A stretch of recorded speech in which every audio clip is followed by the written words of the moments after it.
Au Mali, un agent français de la Direction générale de la sécurité extérieure a été condamné à 20 ans de prison pour atteinte à la sûreté de l'État.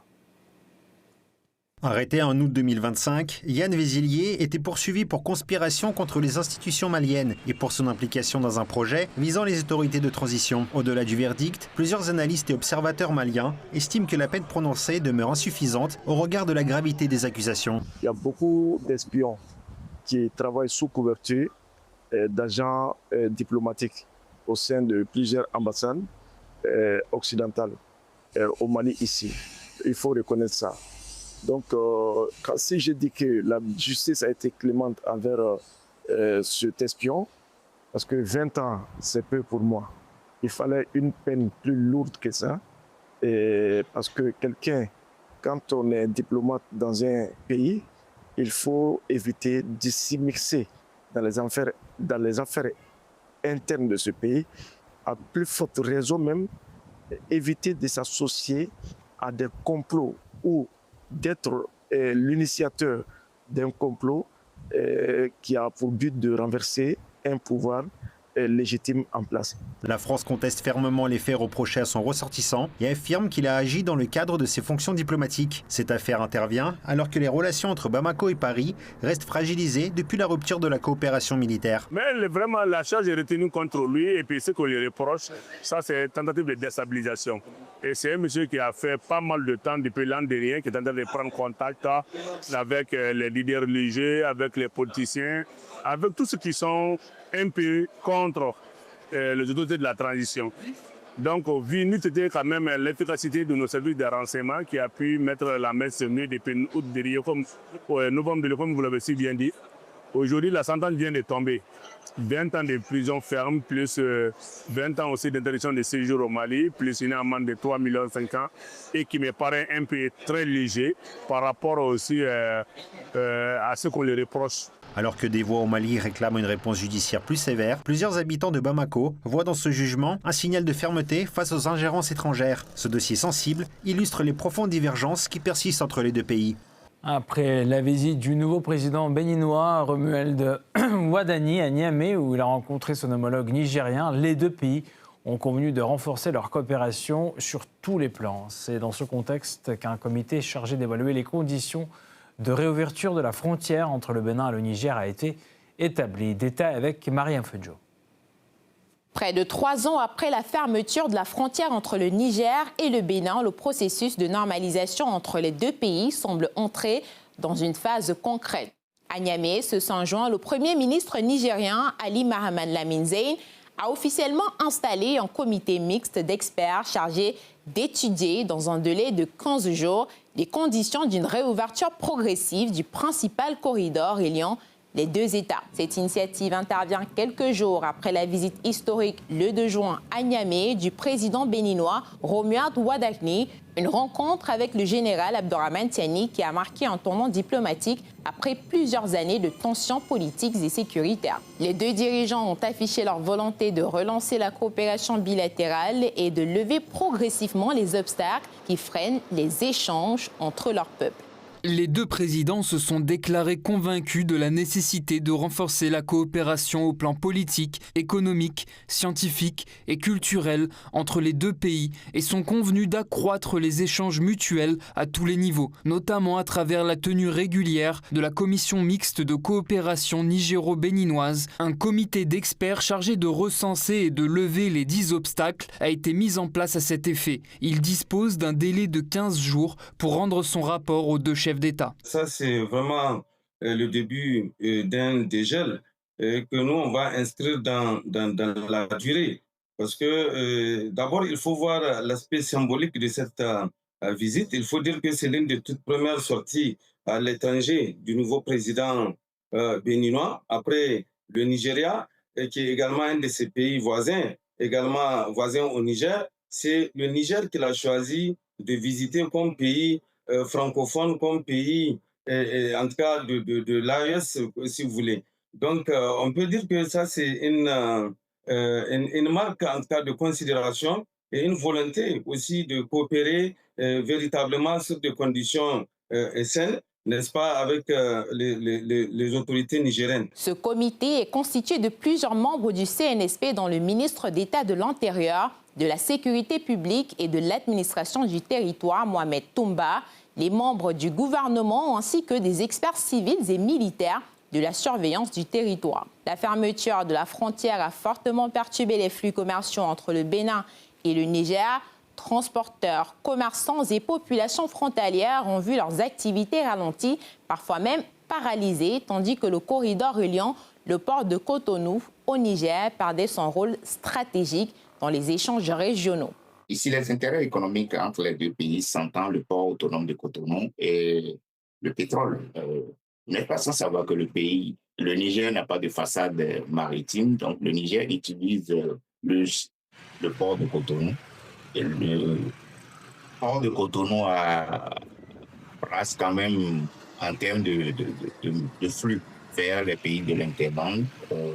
C'est près de 75% des marchandises du Niger qui passent par le port de Cotonou. Et depuis que le Niger a coupé le pont avec le Bénin, ça se ressent dans le trafic au niveau du port de Cotonou. La fermeture de cette frontière avec le Bénin, pour le Niger en tout cas, a asphyxié, oui, il faut le dire clairement, une partie de l'économie sous-régionale. Le port de Cotonou, qui est le poumon tout à fait naturel d'un Niger enclavé, était devenu inaccessible. Donc, parler de la mise en place d'un comité qui a pour mission de réfléchir sur comment débloquer une telle situation, je pense que c'est pas fortuit, en tout cas pour les deux pays. Selon les observateurs, la création de ce comité constitue une étape technique indispensable. Les experts devront examiner les questions sécuritaires, douanières, administratives et logistiques afin de proposer un cadre acceptable pour les deux gouvernements. Le rapport attendu avant le 20 juin pourrait ainsi servir de feuille de route pour une réouverture progressive et encadrée de la frontière. Cependant, plusieurs défis demeurent. Les autorités nigériennes ont régulièrement mis en avant les préoccupations sécuritaires. Le président Abdourahmane Tiani avait accusé fin janvier dernier l'ancien président béninois Patrice Talon d'être parrain des mercenaires qui déstabilisent le Niger. Le comité devra donc trouver un équilibre entre les impératifs de sécurité nationale et les attentes économiques des populations. La sécurité transfrontalière avec le djihadisme, le terrorisme qui est devenu un mal commun que vivent ces deux pays. Donc, il faut s'asseoir, discuter comment établir des rapports de confiance, des bases de confiance. La réouverture éventuelle de la frontière pourrait également renforcer plusieurs projets stratégiques, notamment le corridor commercial entre Cotonou et Niamey, ainsi que le fonctionnement optimal du pipeline Niger-Bénin, infrastructure essentielle pour l'exportation du pétrole nigérien. Désormais, tous les regards sont tournés vers le comité d'experts. Ces conclusions, attendues dans les prochains jours, permettront de savoir si le rapprochement diplomatique observé entre Niamey et Cotonou se traduira rapidement par une réouverture effective de la frontière et par une relance des échanges au bénéfice des populations des deux pays. Le FMI annonce une nouvelle mission à Dakar pour poursuivre les négociations avec le nouveau gouvernement. Celle-ci est prévue dans un contexte de changement au sein de l'exécutif sénégalais et de chamboulement politique. Pour envoyer un signal positif à l'institution de Bretton Woods, le ministère des Finances a anticipé le remboursement des 2 échéances de la dette du pays. Ce déplacement du Fonds monétaire international à Dakar a été fixé dans l'agenda des négociations entre les deux partenaires bien avant la nomination d'un nouveau gouvernement. Mais le calendrier a été rattrapé par les changements politiques et institutionnels récemment notés au sein de l'État sénégalais. Conséquence, cette nouvelle mission du FMI devra prendre en compte l'arrivée du nouveau Premier ministre et le regroupement de l'économie et des finances en un seul portefeuille. Julie Kojak, porte-parole de cette institution de Bretton Woods, s'abstient de tout commentaire sur le contexte politique et met le cap sur les perspectives macroéconomiques. Une équipe du FMI projette de se rendre au Sénégal au cours de la semaine du 15 juin pour poursuivre les discussions techniques avec les autorités. Ces discussions techniques visent à parvenir à une compréhension commune des perspectives macroéconomiques, des besoins de financement du Sénégal et de ses priorités en matière de réforme. Tout cela sera, à terme, indispensable pour remédier aux importantes vulnérabilités du Sénégal en matière d'endettement. Je m'en tiendrai donc là concernant le Sénégal. Nous espérons pouvoir communiquer davantage après la visite de l'équipe et je m'abstiendrai de tout commentaire sur la situation politique intérieure au Sénégal. Ces nouvelles négociations avec le Fonds monétaire international s'annoncent donc décisives pour le nouveau gouvernement sénégalais. Objectif, débloquer le financement de 1,8 milliard de dollars en faveur du pays et qui a été gelé depuis l'année dernière à cause de l'affaire de la dette cachée. En attendant d'avoir le feu vert du FMI, le ministère de l'économie, des finances et du plan envoie un signal fort. Malgré la situation économique complexe, il a honoré le remboursement de 2 échéances, dont l'une dépasse les 50 millions d'euros. Selon des informations publiées par Bloomberg citant des sources proches du dossier, l'État sénégalais a réglé par anticipation un coupon de 53,75 millions d'euros sur une obligation arrivant à échéance en 2037. Un second paiement d'un montant de 38,8 millions de dollars a également été effectué au titre d'une obligation libellée en dollars dont l'échéance finale est fixée à 2031. Ces versements auraient été réalisés avant leur date d'exigibilité prévue la semaine prochaine.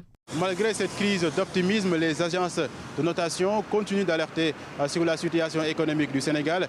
Elles redoutent qu'un bras de fer politique entre l'exécutif et le législatif ne bloque les négociations avec le FMI et l'arrivée de potentiels investisseurs. Le nouveau gouvernement, qui a tenu son premier conseil des ministres le 5 juin dernier, annonce une évaluation du plan de redressement économique et social et prône une gestion rigoureuse de la crise de la dette.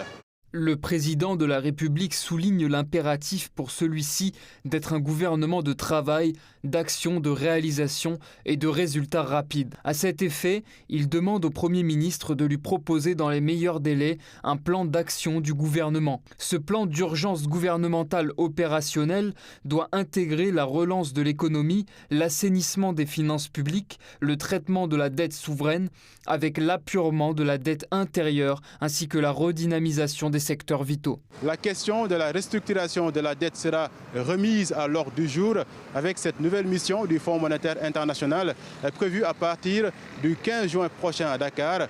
Le président Bassirou Diomaye Faye a affiché sa volonté de prendre en main les négociations lorsqu'il a rencontré à Nairobi le 12 mai dernier Kristalina Georgieva, directrice générale du FMI.